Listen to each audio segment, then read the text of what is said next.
Hey guys, what is up? It's your girl Zap in the house, and today we have a special video. We're talking about RPGs. But this one is a very special mini series. And why is that? Because we broke this down in two-parters, y'all. This first part is gonna be covering all about retro gaming, old school goodness, but then following up, we have a part 2, which will cover some more modern titles. So if you're a modern gamer, stay tuned because we have another list to break it down to you. But in the meantime, we're gonna focus on the good old school. Are you ready? Let's do it. Old school. So number 1 on our list is Blue Dragon. Yeah, now Blue Dragon, the version we played is the Xbox 360, which is available in digital form through the Microsoft Store, and that's how we ended up purchasing it. And we both got the opportunity of playing it, and boy, do we have quite a bit to say. Yes, we do. Yes, we do. So who wants to start?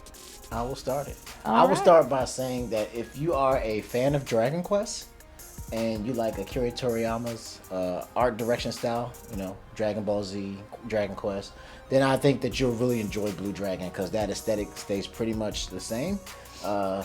The RPG battle system is a very classic turn-based RPG. And so if you played a few RPGs that are turn-based, then you'll know exactly what to expect. The graphics are beautiful.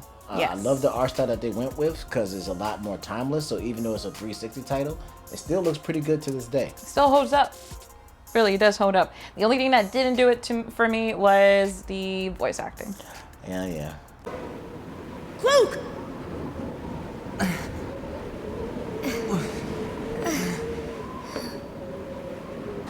Where are we? Hey, are you guys all right? I think so. What about the land shark? Don't worry. It looks like it's broken. There's Yeah, that.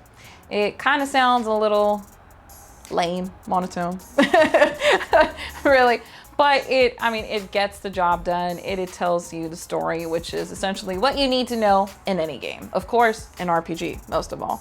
But overall, it doesn't take away of how fun is the game, actually. I had a great time playing it. I think I would actually consider playing this game in my own spare time. What about you? Would you play it? This is definitely a game that I want to check out more because once you get past that initial story burst, that it actually gets pretty interesting. And I like their class change system where you can basically make your characters learn whatever magics you want them to learn. So you're not limited in what characters can do what magics. Yeah, and like you said, if you like for example, I'm playing Dragon Quest Builders 2, so it definitely has this similar art style to it. So if you enjoy those type of games, then you're definitely gonna have a kick out of the Blue Dragon. So, moving on.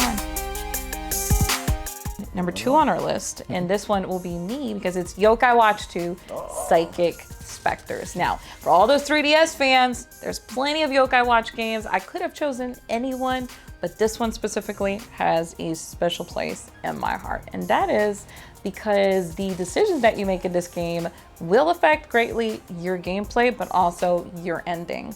So, of course, me loving my villains, this also plays a huge role in this game because you get to collect all monsters, kind of like a Pokemon game. It's basically collecting monsters for those who do not know what Yokai Watch is about. And if you watch the show, it pretty much plays the same way. It's like watching an episode pretty much. I like that. But some of the improvements is that, like I said, your decisions will affect your gameplay, so it'll affect the type of monsters you collect, the scenes you're going to encounter, and the ending you're going to unlock.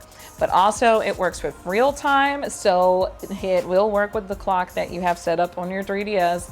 But also another detail that I really like is how polished this game is. Like the maps, the overlay, the menu, the navigation itself, even the battle system is so much more polished. I feel like even though I had a great time with Yokai Watch 1, this one just enhances that overall experience from Yokai Watch 1. But number 3 is your choice, because it's actually one of your favorite games. Yes, it is, and I'm glad I get to talk about this one. And we're talking about Star Ocean Till the End of Time, a classic PlayStation 2 RPG.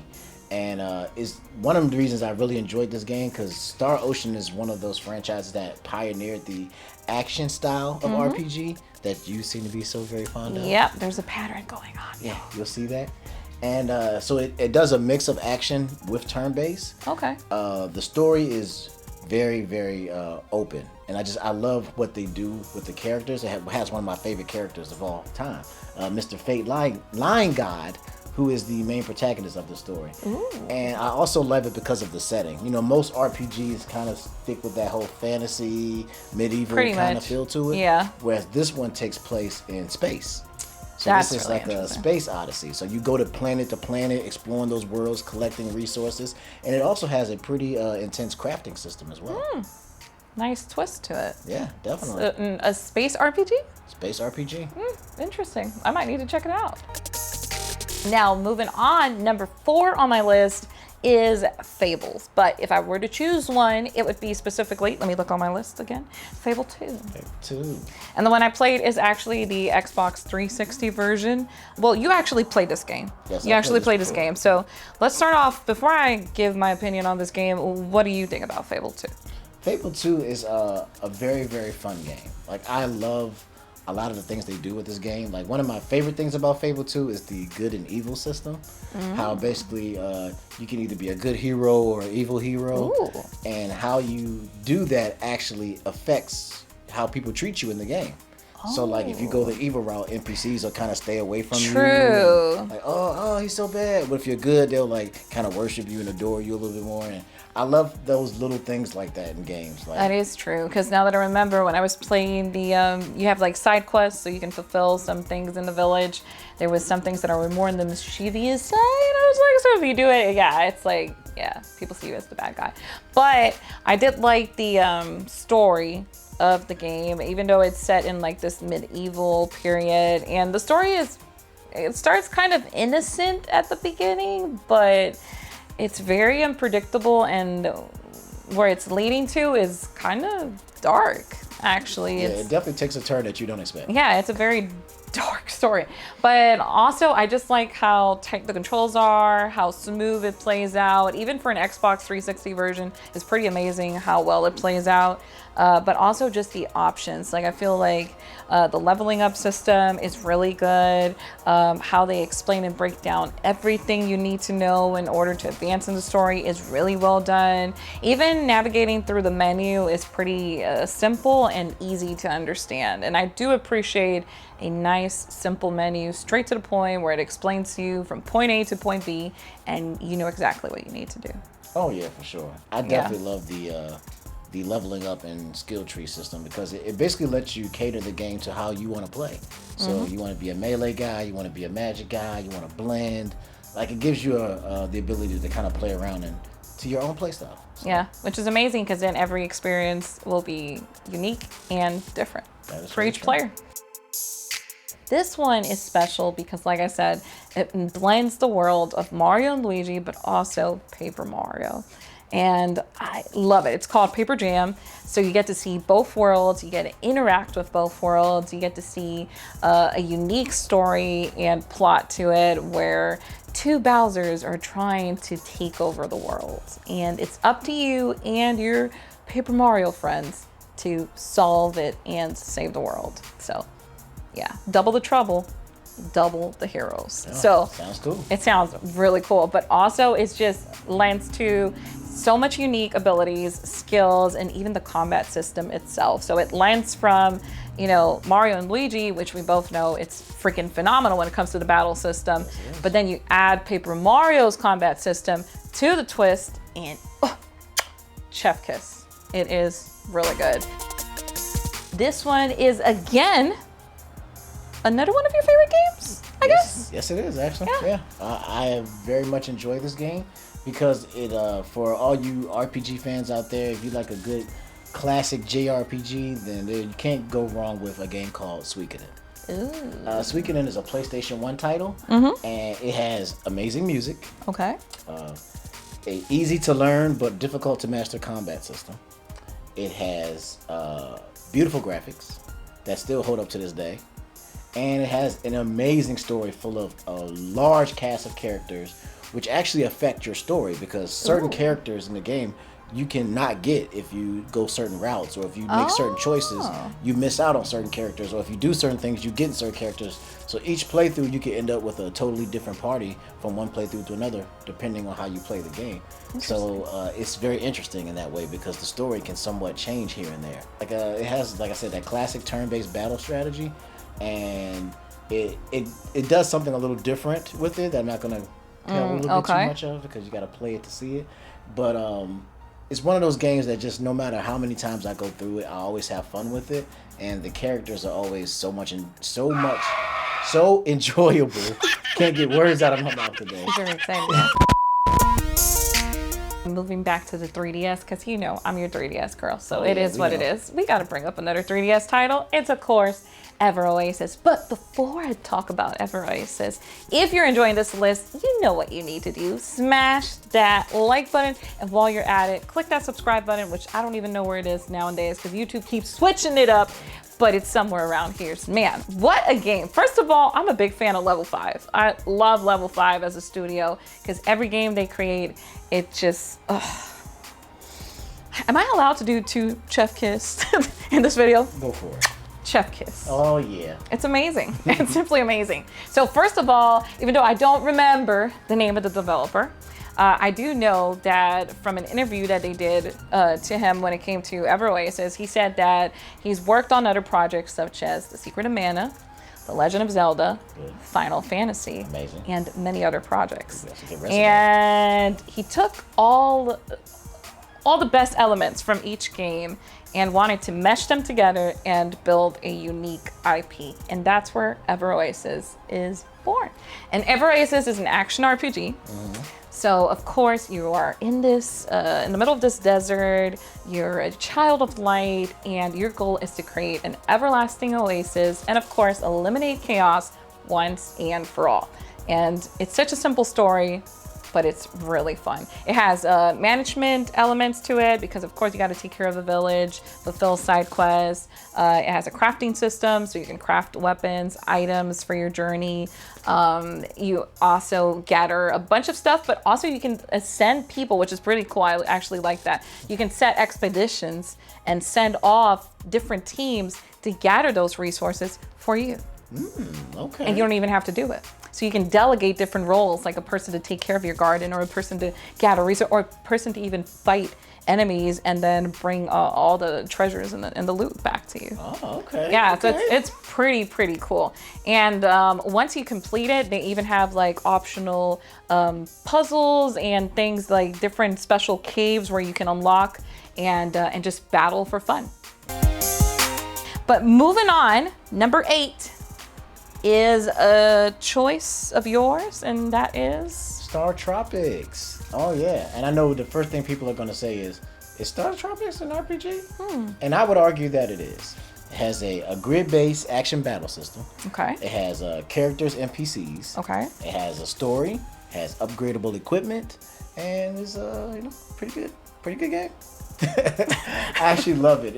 It's an NES game, and it just, like I said, it has an amazing storyline, very funny, lighthearted kind of story, where it's just like you're coming to this island to meet your uncle, and you find out that he's been kidnapped by aliens. Yeah, it's really lighthearted, really tongue-in-cheek kind of stuff. So it's very lighthearted and very fun, and I love the things that they do with this game. Like, they did one thing that I thought was very, very interesting, is that when you bought a copy of this game originally, inside of it came this letter from your uncle inviting you to the island.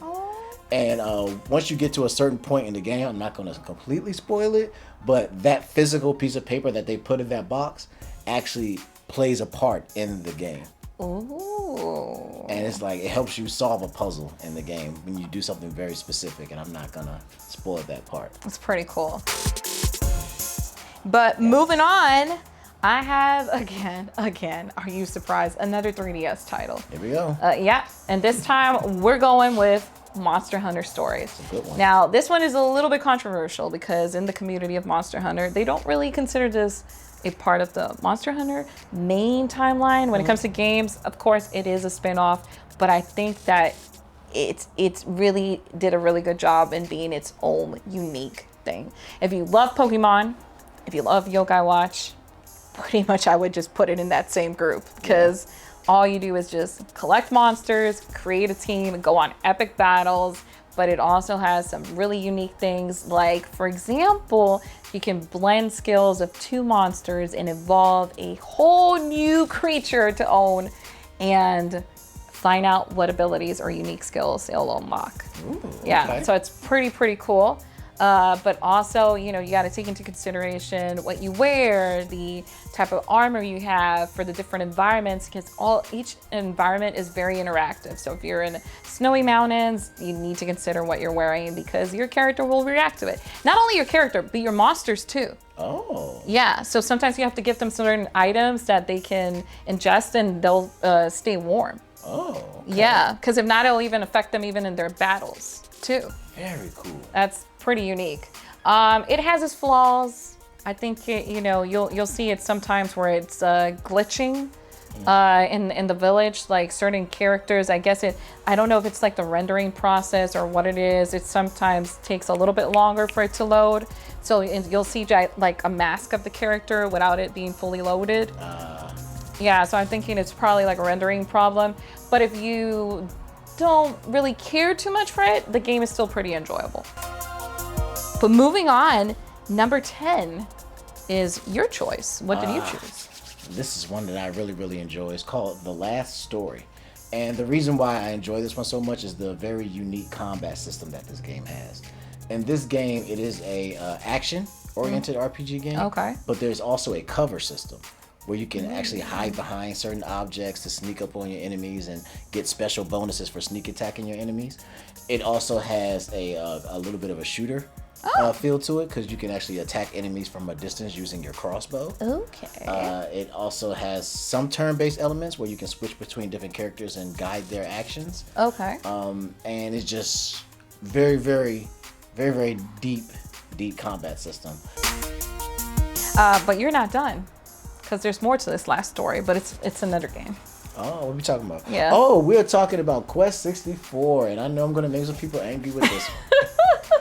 But it's a game that a lot of people aren't fond of, but I actually have a lot of great memories with, and then playing it again, I remembered why.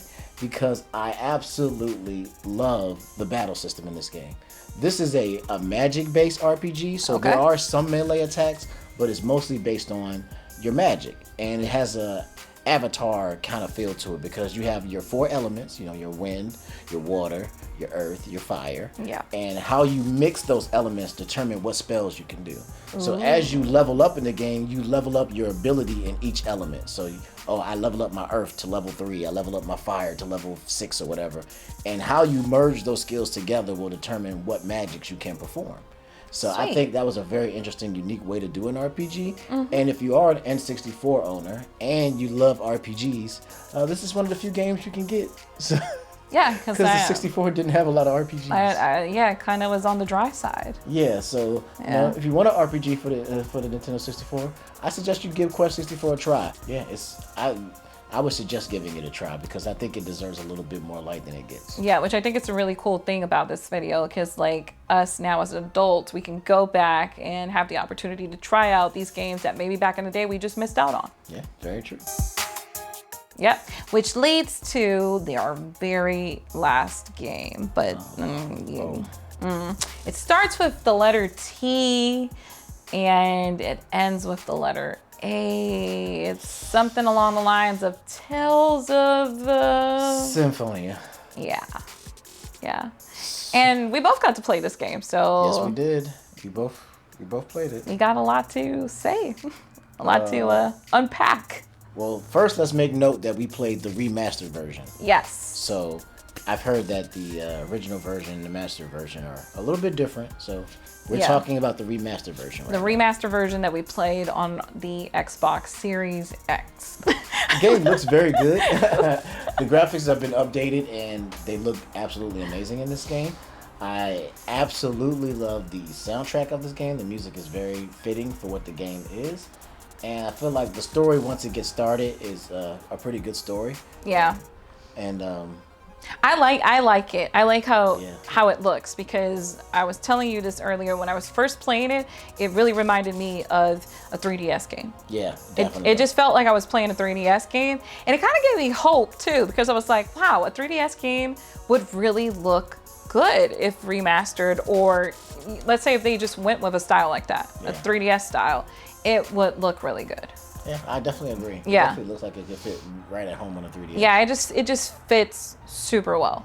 Yeah, but you know, as all games, it has its flaws. It does. So yeah, so one of the things I noticed was the cutscenes. So, you know, as any RPG at the beginning, you know, they'll have their cutscenes to explain the story, but it feels a little dragged. It feels like there was too many cutscenes to explain a simple story that, you know, you could have run it down into maybe like 3 or 4 cutscenes. Yeah, they do a lot of world building in the very beginning of the game to try to get you into the story, but for people who don't play a lot of RPGs and are not used to that kind of thing, I could see how that would be a little overwhelming. Yeah, it felt too much. It felt a little too much dialogue.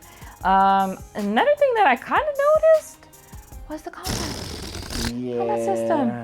Yeah, so like, listen up, guys. Like, all I did, I'm gonna share a special tip. It's gonna make you a Tales of Symphonia expert. Okay. You ready for it? I'm ready. All you gotta do is just tap A. Oh. But, hear me out. It's the timing, how you time your A, okay? But also hear me out. This is the good part, right? So when you get close to your enemy, you just tap, you mash. This is just a mashing party at this point, and you don't let them attack you, and then you win.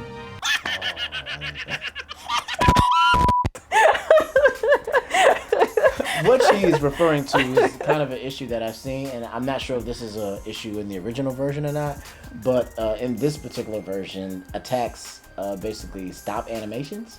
Yeah. So when you attack an enemy and they're in the middle of an attack animation, they will actually stop. And the same thing actually applies to you as well. Yeah. So if an enemy attacks you fast, you won't be able to move very much. Yeah.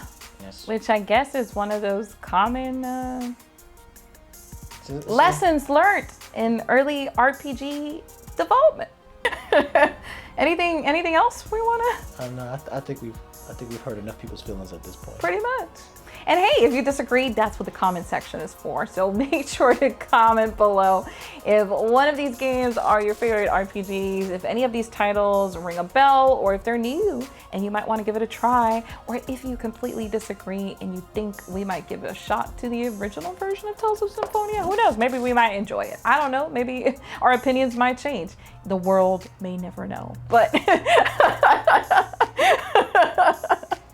But I appreciate you guys watching, and like I said, stay tuned. We have a part 2 right now where we're covering some modern RPG titles. For those modern gamers, I got you covered. Make sure to click this video right here, right now. Click it right now. You're not gonna regret it. No, seriously, just click it. You just gotta do the same thing as Tales of Symphonia. You know, like when you tap A, you just gotta click the video. Oh God. All right, I'm out of here. I'm out. Bye.